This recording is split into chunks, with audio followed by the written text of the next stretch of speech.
Por ejemplo, metodologías que utiliza Humboldt en el proceso de descubrimiento o de identificación de esa América. Él se viene a América con una plana completa de las distintas ubicaciones del lago Parime, que era el sitio de referencia de la ubicación de la ciudad del Dorado, y viene a mostrarle a los inversionistas europeos la dificultad que había en invertir esos proyectos de la conquista de América y del encuentro de ese oro que venía buscando Cristóbal Colón, de modo que eso también es una reflexión para efectos de valoración del arte que se produce actualmente, y es que finalmente hay tantas versiones como interesados en producirlas hay, ¿no?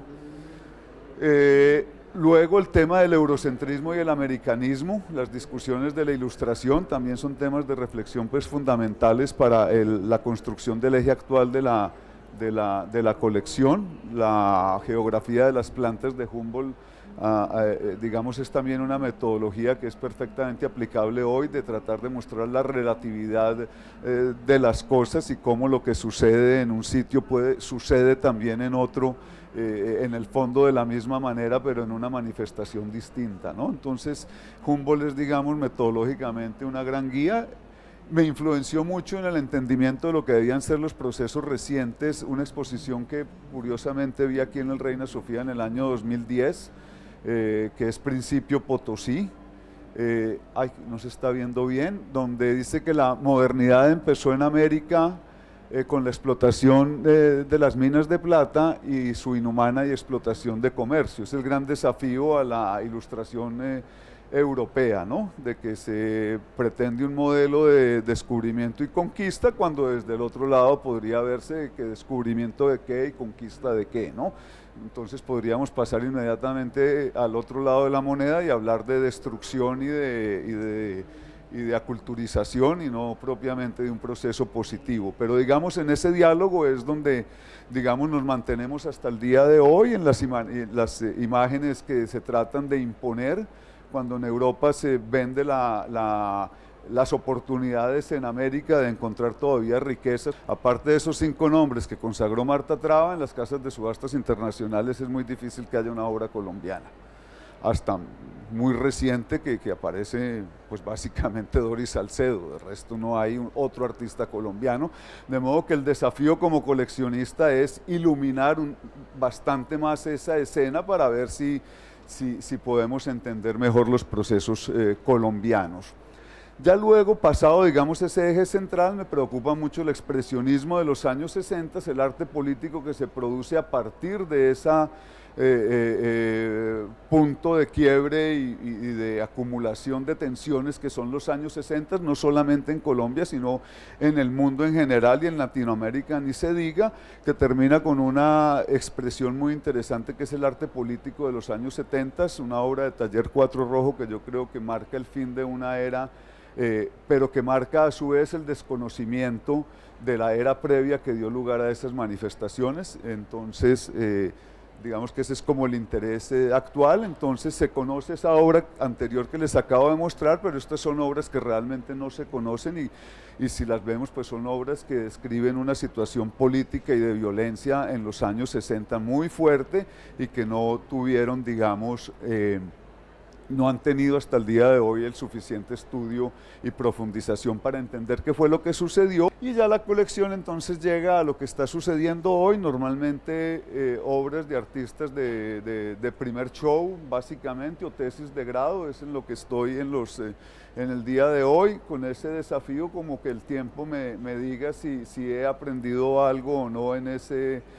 proceso, digamos, de investigación o documentación y de revisión del siglo XX. Entonces pues es como un tratar también mucho de apoyar nuevos artistas, porque pues obviamente en esta altura del partido que José Darío Gutiérrez adquiera la obra de un artista joven pues genera una cantidad de rumores que me parece interesante, y pues uno tiene que tomar decisiones, y las estoy tomando de esa manera, como primeros shows o tesis de grado o primeras apariciones, obras fuertes que seguramente vi que aquí presente no conoce,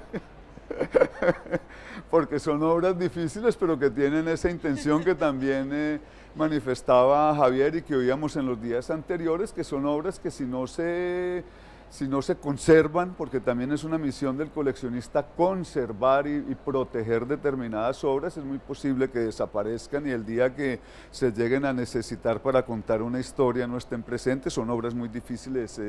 algunas, ¿no? Rosenberg Sandoval, pues es una obra hecha en huesos humanos.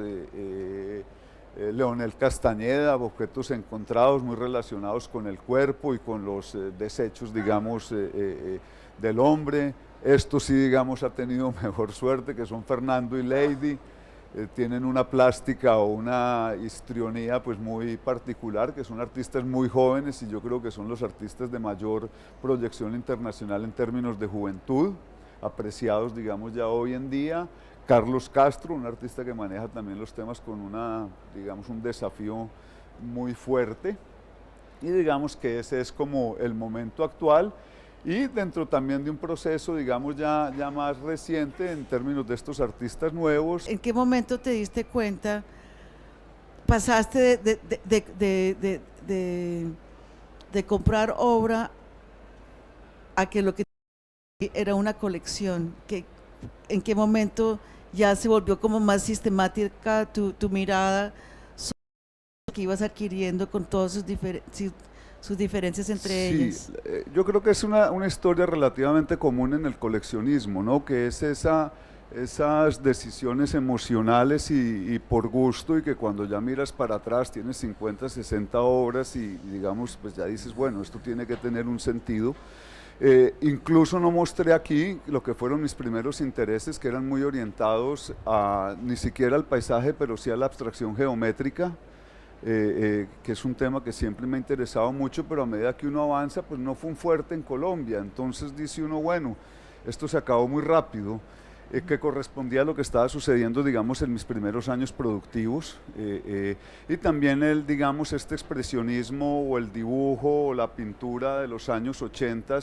que es el periodo que yo hoy en día no he podido resolver, y es por eso la preocupación por el arte conceptual y por el expresionismo de los años 60. Yo tengo mucha dificultad con los 80. Y por eso no lo muestro, y aunque hay algunas obras que fueron las que en su momento, porque son las que son contemporáneas con las exposiciones que se daban en ese momento, entonces sí llega un momento, por ejemplo, en esos primeros periodos había obra latinoamericana, porque pues iba por la parte geométrica, abstracta y eso, y llega un momento en que hace unos 20 años ya tomo la decisión de que la colección debe tener un carácter. Ese carácter se centra en las tres modernidades o las tres posibles modernidades, y hago unos digamos intercambios para concentrarla en ese periodo, ya digamos, también con una estrategia coleccional, ¿no? Y que creo que ha funcionado, y es que las colecciones, pues para que sean atractivas, es como la construcción de un producto. No tiene mucha diferencia a cuando uno es industrial o comerciante y crea un producto, tiene que tener algo que se diferencie o que se especifique, y fue una colección que se definió como una colección de arte colombiano, y la verdad es que hoy es percibida, digamos, de modernidad colombiana, y hoy tiene esa característica, si bien como cuenta Javier y Mauricio, de que sí fueron tal vez los más arriesgados o más decididos en coleccionar arte contemporáneo, lo normal es hoy arte contemporáneo.